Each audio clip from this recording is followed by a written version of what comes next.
Cada uno de nosotros, tú y yo, estamos librando una batalla en algún tema de nuestra vida. Todos nosotros estamos sufriendo constantemente por algo, un tema económico, un tema de salud, un tema familiar, un tema profesional. Siempre hay algo que nos preocupa y esas batallas nos marcan, y cómo lidiamos con esas batallas va a marcar eso que denominamos felicidad, porque la felicidad consiste en conectar con eso bueno que pasa cada día, y que lo malo que sucede cada día, esas batallas, las sepamos gestionar de la mejor manera posible. Tiene un matiz con la plenitud. Estamos en un momento de la historia donde parece que existe una obsesión por ser felices, como que hay atajos fáciles para disfrutar con esto y conseguirás la felicidad rápidamente. Pero la felicidad no es eso. La felicidad depende del sentido que cada uno de nosotros le damos a nuestra vida. Pero ¿qué sucede? Que en una sociedad que ha perdido el sentido, en una sociedad que en muchas ocasiones ha perdido el rumbo, hemos sustituido el sentido de la vida por sensaciones. Esas sensaciones pueden ser masajes, comida, alcohol, redes sociales. No todo tiene por qué ser malo, pero es autodestructivo cuando sustituye el verdadero sentido de la vida. Cada vez se investiga más sobre el sentido de la vida. Los japoneses lo denominan Ikigai, y hoy en día se sabe que cuando existe ese Ikigai, ese sentido que uno le da a las cosas, uno puede tener mejor salud física y psicológica. Incluso mejoran los marcadores cardiovasculares y también, por supuesto, mejora la felicidad. La plenitud es un estado donde yo noto que mis necesidades están cubiertas y no quiero nada más. Por lo tanto, uno puede estar sufriendo mucho, pero ser feliz en ese momento, porque sabe conectar con lo pequeño y bueno que va sucediendo cada día. Es decir, la felicidad está en conectar con las cosas pequeñas que van surgiendo en el día a día. El mejor antídoto al sufrimiento y el dolor es el amor. Es sentirse querido. Es sentir que no estás solo. Esa sensación de soledad no buscada, esa soledad involuntaria, es una sensación terrible para la psique, para la mente y para el corazón.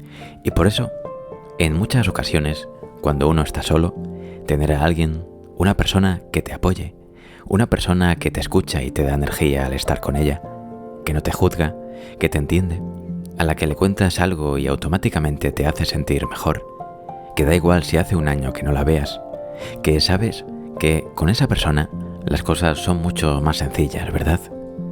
Esa sencillez en las relaciones humanas que tanto ansiamos. ¿Y el amor? ¿A quién? Bueno, el amor a uno mismo. Eso es la autoestima. Quererse de forma sana. No quererse en exceso, porque ahí entramos en el narcisismo. Ni quererse poco, que entra en los cuadros de inseguridad tan destructivos para la mente humana. Y eso tiene mucho que ver con la voz interior. Todos nosotros tenemos una voz interior que determina cómo va a ser nuestra autoestima y cómo nos vamos a tratar. Lo segundo es el amor de pareja. El amor de pareja nos hace ser valientes. Ya lo decía Platón, no existe nadie tan cobarde que el amor no transforme en alguien valiente. Estoy seguro de que todos conocemos a alguien que de repente se ha enamorado y se transforma y nada le da miedo y asume riesgos que jamás habría asumido. El amor de pareja es impresionante y cuando uno tiene ese amor de pareja, cuando uno se siente querido, esa sensación de confianza en uno mismo mejora. Sabemos hoy en día que el sistema inmune mejora y tienes mejor salud física y psicológica. El tercero es el amor a los demás, la cooperación, la solidaridad, el amor a tus padres, a tus amigos, a tus hermanos e incluso a la gente de tu trabajo. Cuando uno está en armonía con las personas de su entorno, es capaz de mitigar los efectos que el estrés puede producir en él. Si tú vives ansioso o preocupado por algo, un tema económico, pero te sientes querido, el estrés que eso te produce es mucho menor. Luego tenemos el amor a las creencias y a los ideales. Las ideas se tienen, las creencias están, decía Ortega y Gasset. Cuando crees en algo firmemente, tienes fortaleza y superas casi todo. Y finalmente, está el amor a los recuerdos. Yo creo que quizá de todos los amores es el que parece más diferente y por eso siempre me encanta hablar de él. Hace unos años, Susumu Tonegawa, Premio Nobel de Medicina, descubrió que cuando una persona recuerda algo con intensidad, el recuerdo de esa imagen, que es placentera, activa los mismos mecanismos en el cerebro que cuando esto sucedía en la realidad. Esto es mágico. Cuando uno trabaja con técnicas que ayudan a mejorar en los estados de angustia, traer a la mente imágenes placenteras, recuerdos de personas donde había amor, donde te sentías querido, donde te sentías agradecido, de repente produce efectos bioquímicos en el propio organismo. Por lo tanto, ese amor, cuando inunda a nuestra mente, en nuestro organismo, nos ayuda también a ser mejores con los demás, a convertirnos en personas que no juzgamos, que empatizamos, personas cariñosas, que buscamos intereses comunes. Yo soy muy de decirle a la gente que busca intereses comunes en los demás, que pregunte a los demás cómo se siente, y cuando le pregunten cómo se siente, que recuerde esos datos. Esto lo aprendí de mi padre. Mi padre se acuerda de todas las cosas y él lleva en su agenda del teléfono los teléfonos de todo el mundo. Pero al lado tiene puesto: su padre tiene artritis, su mujer tiene Alzheimer, su hijo ya tenía un fracaso escolar. Y así, cuando algún día llama a alguien, siempre busca ese punto en común. Hoy en día vamos tan acelerados con nuestras preocupaciones y nuestros pensamientos que nos cuesta prestar atención a las preocupaciones de los demás. El amor es uno de los mejores antídotos a los momentos malos. Cuando uno entiende todo esto, comprender es aliviar. Y cuando uno comprende por lo que pasa a la mente, uno se siente aliviado, porque si no, lo que sucede es que uno es esclavo de síntomas físicos, psicológicos, y va perdido por la vida.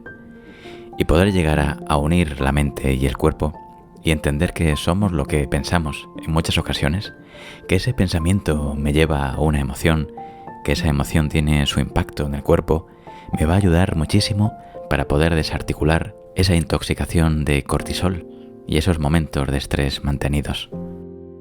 Una de las cosas que más recomiendo a todo el mundo, a jóvenes, estudiantes, a mayores, a gente adulta, estés donde estés, trabajes en lo que trabajes, es que tengas unas nociones básicas de cómo funcionas tú como ser individual y cómo funciona la mente humana y el organismo humano en general, y que hagas una unión y digas: esto es lo que me pasa a mí. Si tú eres de los que tienes problemas de espalda, tienes que saber que tus momentos de estrés, la espalda, es la que te va a mandar señales de aviso. Si de repente eres de los que tienen visión borrosa, o de los que tienden a tener cambios en la piel, o de los que te cambia el aparato intestinal, o de los que somatizas a nivel neurológico y te tiembla el párpado o se te duermen las manos, vas a entender mucho mejor el funcionamiento de tu cuerpo y de tu organismo. Lo primero es tener conciencia de uno mismo. ¿Quién soy yo? ¿Cómo es mi forma de ser? ¿Soy tímido? ¿Soy sensible? ¿Soy impulsivo? ¿Soy obsesivo? ¿Soy perfeccionista? ¿Le doy muchas vueltas a todo? ¿Soy desconfiado? ¿Soy dependiente de la opinión de los demás? ¿Soy inseguro? Y a nivel psicológico, quizá soy de los que tengo ansiedad o ataques de pánico, o me pongo triste, y hacer como un pequeño diagnóstico de uno mismo es muy bueno. Para mí, esto es clave. ¿Cuáles son los factores que me estresan? ¿Cuáles son los factores que me ponen en modo alerta? ¿Cuáles son los factores que me meten en el sistema simpático, en ese cortisol del que hemos hablado? Pueden ser personas, cosas, recuerdos, momentos, circunstancias, pero cuando uno conoce cuáles son sus factores de estrés, vas a ver cómo se transforma tu personalidad ante el estrés. Por ejemplo, el sensible, cuando está bajo un factor de estrés, se convierte en una persona muy vulnerable.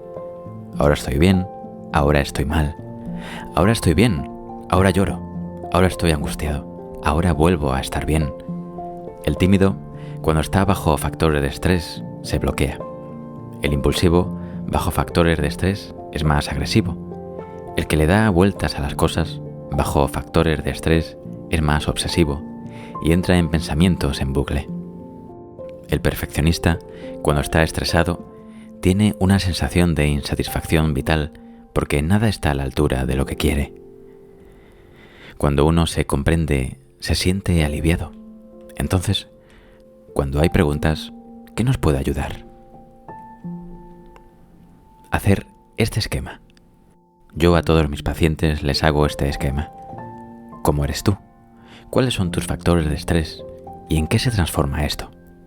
Cuando entiendes tu cuerpo, cuando entiendes tu personalidad, es mucho más fácil hacer frente. Y luego, otra cosa que yo creo que puede ayudar en este mundo es tener vías de escape sanas para estos momentos de estrés. El ejercicio es básico. Con el ejercicio desmembramos ese cortisol. Casi que lo evaporamos del organismo. Cuidado con el ejercicio excesivo, que ahí te pones en modo alerta. Pero yo hablo del ejercicio normal y saludable que todos conocemos. También recomiendo la educación de esa voz interior. Es decir, tener cuidado porque sabemos ya que esa voz interior va a tener un impacto en tu vida. Que mi voz interior sirva para apoyarme y no para hundirme. Y hacer un diagnóstico de cómo me trato yo. Lo tercero es las personas con las que me rodeo. A veces parte del problema es que vivo rodeado de personas que me meten en modo alerta. Cuarto, el ser humano no está diseñado para vivir en el sistema nervioso simpático constantemente. Un poquito me puede ayudar a de repente ser profundamente eficiente, profundamente efectivo para llegar a las cosas de la mejor manera posible. Pero si lo mantengo en el tiempo, corro el gran riesgo de enfermarme. Por eso, lo importante es salir de vez en cuando de ese modo alerta, de ese sistema nervioso simpático al parasimpático, es decir, al de la meditación, el de la relajación, el de la respiración, la conexión con uno mismo, conexión con los demás, conexión con lo grande, con la trascendencia, porque cuando soy capaz de desconectar del modo alerta para conectar con el modo relajación o con el modo parasimpático, recupero mi organismo, recupero mi mente, recupero mis habilidades, incluso recupero mi sistema inmunológico para volver a hacer frente a los desafíos que me van surgiendo en el día a día. Es decir, la vida no es lo que es. Hay cosas que lógicamente son más o menos realistas, pero lo importante es la interpretación que hacemos de lo que nos sucede, y todos nosotros interpretamos la vida de una u otra manera dependiendo de una serie de factores. Y los voy a dividir en 3. El primero es el sistema de creencias. Todos nosotros tenemos unas ideas prefijadas sobre cómo debe ser la vida, cómo quiero que me traten, cómo quiero que se gobierne en el mundo, es decir, a nivel ético, a nivel moral, a nivel personal, a nivel económico. Yo quiero vivir en este tipo de casa. Yo quiero que mis jefes me traten así. Yo quiero que mi pareja me trate de esta manera. Yo quiero que mis hijos sean así. Yo quiero, etc. Tenemos unas expectativas, unas aspiraciones personales, profesionales, tanto nuestras o de nuestro entorno, pero también de cómo debe ser gestionada la vida.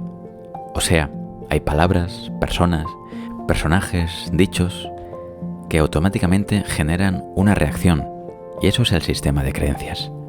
Hasta el más tolerante tiene un sistema de creencias limitantes, porque muchas veces queremos que nuestros hijos sean ingenieros, médicos. Una paciente que tengo le dijo un día a su padre que quería ser pianista. Toda su familia era ingeniera, y la madre no lo entendía. Dejó de hablarle porque para ella era un drama, pero su hija tenía un don para el piano, pero ella no lo podía percibir, ella no lo veía. ¿Por qué? Porque su sistema de creencias era que todo lo que no fuera ser ingeniero era un problema, porque venían de 5 generaciones de ingenieros en la familia. El tema del piano le parecía que era una cosa que no tenía ni pies ni cabeza. Muchas veces hay que romper nuestro sistema de creencias. Yo creo que lo más importante es conocerlo. ¿Cuál es el mío? Y todos tenemos un sistema de creencias que hace que las cosas que nos cuentan o que nos sucedan las vamos a interpretar de una u otra manera según ese sistema de creencias, y es lo más difícil de cambiar.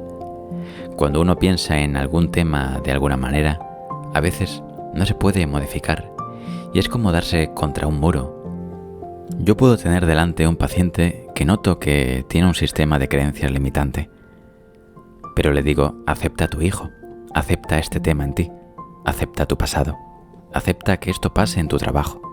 Y dice: no quiero, me niego. Y muchas veces esa resistencia al cambio es lo que impide que disfrutemos de la vida. Por otro lado, tenemos el estado de ánimo. Si uno está contento, la interpretación de las cosas es mucho mayor. Ese estado de ánimo va a determinar nuestra interpretación de las cosas. La interpretación de las cosas, si tú eres profundamente sensible, eso va a afectar a tu estado de ánimo. Si tú eres profundamente desconfiado, eso va a afectar a tu estado de ánimo y por tanto a tu interpretación de las cosas. Y a veces en esta vida, si lo que quieres es ser un poco más feliz, esa felicidad de la que estamos hablando, a veces lo que tienes que hacer es ir a ver esa cosa de tu forma de ser que es tu talón de Aquiles y que te impide disfrutar del día a día. Si eres de los que se queja, si eres de los que va de víctima, trabajar la personalidad, porque eso automáticamente mejora tu estado de ánimo y eso automáticamente mejora tu interpretación de las cosas. Nuestro cerebro recibe constantemente muchísima información a través de los sentidos, especialmente a través de la vista, pero solo se queda con lo que le interesa. Si tú estás buscando un trabajo de un tema específico y te pones a prepararte sobre ese tema, tu cerebro va a hacer todo lo posible por encontrar ese asunto. Y he contado muchas veces una anécdota que me pasó hace unos años cuando, estudiando la carrera, me fui a las Naciones Unidas a un evento, una entrega de premios, y el rector de mi universidad me pidió que buscara a Kofi Annan. Yo empecé a preparar todo tipo de cosas sobre Kofi Annan por si me lo encontraba, para invitarle a mi universidad a un evento que había, y nunca vi a Kofi Annan, pero en un momento dado, en pleno evento, fui al baño y me encontré con una señora rubia, de tez muy pálida, y empecé a hablar con ella. Le conté varias cosas. Le conté cómo funcionaban las Naciones Unidas, los premiados de ese evento al que íbamos, y me despedí de ella. El día que volví a Madrid, esta señora estaba en el avión y la fui a saludar. Dije: ¡qué curioso! La señora del baño. Y estaba sentada al lado de un tipo al que me presentó. Era Kofi Annan, que era su marido. Y entonces yo muchas veces me pregunté: ¿cómo es posible? Bueno, yo había estudiado a Kofi Annan y probablemente mi mente había captado fotos con su mujer, y cuando la vi, la distinguí. Es decir, la suerte favorece a la mente preparada. Hay que prepararse, hay que estudiar, hay que saber por qué el que se prepara, el que estudia, el que sabe, percibe mejor las oportunidades. Una persona con voluntad llega más lejos que una persona inteligente. La voluntad es la capacidad de posponer la recompensa. Y hoy en día estamos en un momento donde lo quiero todo, y ahora. Y quiero sentir ahora, y quiero la gratificación instantánea ahora. Es decir, en vez de que yo lo quiero todo ahora, lo que necesito es fortalecer mi voluntad, poniéndome pequeños retos. Voy educando mi voluntad y soy capaz de llegar mucho más lejos en la vida. ¿Y eso en qué me va a ayudar?, te preguntas. Uno, que cuando me aburro y dejo que mi mente se vaya, y que vaya y venga. Ningún gran descubridor llegó a sus resultados y a sus conclusiones en un momento frenético. Nunca.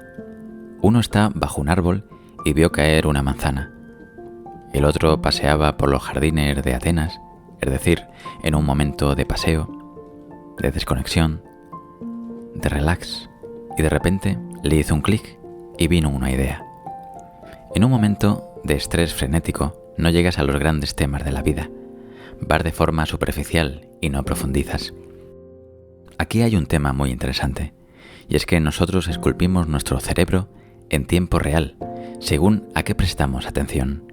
Por eso, hoy en día, según a lo que prestemos atención y la capacidad que tengamos de concentración, de atención y esa fuerza de voluntad, va a determinar en gran parte nuestra calidad de vida, nuestra calidad intelectual, nuestra calidad cognitiva de conectar con las personas, con el conocimiento, con la naturaleza, con todo. Por lo tanto, fomentar esto es muy importante. Yo creo que una de las cosas que nos puede ayudar para fortalecer esta concentración, esta capacidad de prestar atención, esta fuerza de voluntad, la primera es aprender a enfocarnos en cosas positivas, es decir, tomar la decisión. Y esto puede ser un ejercicio de clase, un ejercicio personal. Decir, hoy me voy a fijar en 3 cosas buenas que me sucedan y hablar de esas 3 cosas. Basta mirar algo con mucho interés para que se vuelva interesante. Una cosa muy interesante y que es pequeña es que estás en la calle, te sientas en un banco, ves a alguien pasar, estás en clase, te fijas en un compañero, en la profesora o en el profesor, en algo que te están comentando, y eso lo trabajas y lo hablas y lo piensas y lo meditas e incluso lo escribes. Eso te puede ayudar a fortalecer tu atención. Otra cosa es saborear desde los sentidos. A veces estamos aturdidos de tanta hiperestimulación. De repente comer algo y decir, esto sabe a... Y si hay una mezcla, pues esto, aquí hay tomate, aquí hay queso, aquí hay macarrones, aquí hay guisantes. Es decir, ¿a qué saben las comidas? El frenar ese aturdimiento es algo mágico. De repente decirte, silencio. ¿Qué escucho? ¿Un coche de bomberos? ¿Un pájaro o un búho a lo lejos? ¿Un coche de policía? Música en otra casa. El olor a hierba recién cortada. Eso ayuda a que los sentidos tomen más importancia y yo frene todo para enfocarme en algo particular. Y cuando uno consigue enfocarse en algo particular, está fortaleciendo su capacidad de prestar atención. Y si ya le metes corazón al asunto, ya ni te cuento. Es decir, estoy escuchándote y te escucho, no solo desde el sentido, sino también desde el corazón. Es decir, utilizo ese sentimiento, utilizo la compasión, utilizo el alma, utilizo lo bueno, la generosidad, para conectar contigo de la mejor manera posible.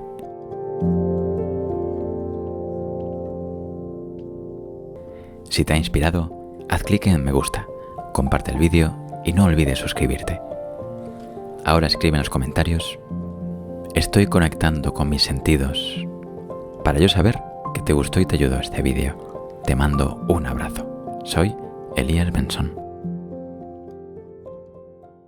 No olvides también descargar tu audiolibro gratuito, Los 6 pilares fundamentales para aumentar tu autoestima, en el link de la descripción donde dice descarga tu audiolibro gratuito aquí.